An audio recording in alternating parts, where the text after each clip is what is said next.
I'm Brittany Lewis with Forbes Breaking News. Joining me now is Sarah Rumpf, contributing editor at Mediaite. Sarah, thank you so much for joining me. Thanks. Good to see you again, Brittany. Good to see you as well. It has been a really messy week for 30 Rock, so we're going to dive right into it. Former RNC Chair Ronna McDaniel was hired and then subsequently fired in a matter of days as a contributor for NBC News. What do you think of this? How do you think it all played out? What's your reaction?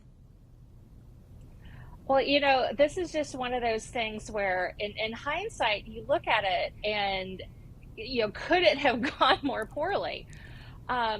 We've got reports now that the NBC executives were apparently working on this behind the scenes and were negotiating all of this. And so when their on-air talent was shocked by it, that they kind of were taken aback. But, you know, it's one of those things. It's like you were surprised that Rachel Maddow and the Morning Joe crew and Chris Hayes were not fans of Ronna McDaniel.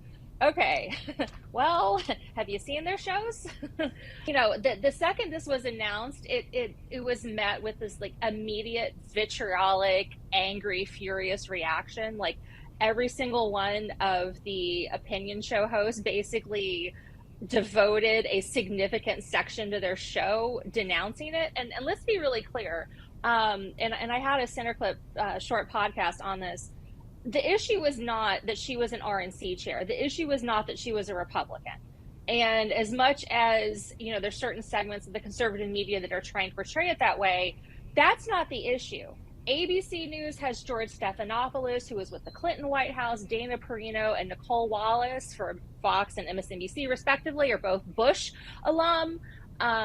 That's not the issue. The issue is that Ronna McDaniel was at the center of the efforts to overturn the 2020 election. She was directly communicating with the people who were being recruited to be part of the fake electors scheme from Michigan. She was making public statements on Fox News and in speeches that were directly promoting the idea that the election was being stolen by fraud, when we know now, like, there is no evidence that this was stolen by fraud. Like I keep, you know, beating this drum, but people need to remember there were over 60 court cases in state and federal courts across this country, many with Republican appointed judges, some appointed by Trump himself.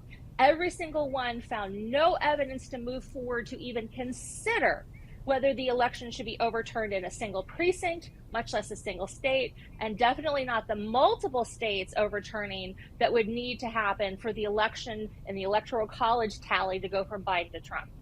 So she was a part of all that. And remember, with Trump as the presumptive Republican nominee, he is a big part of the 2024 media story. And he is still claiming that the 2020 election was stolen. He is calling the January 6th defendants hostages. He is still promoting all of this. So how do you hire somebody who was a part of encouraging all that and participating in it herself to be a media commentator? That's the issue. That's the problem.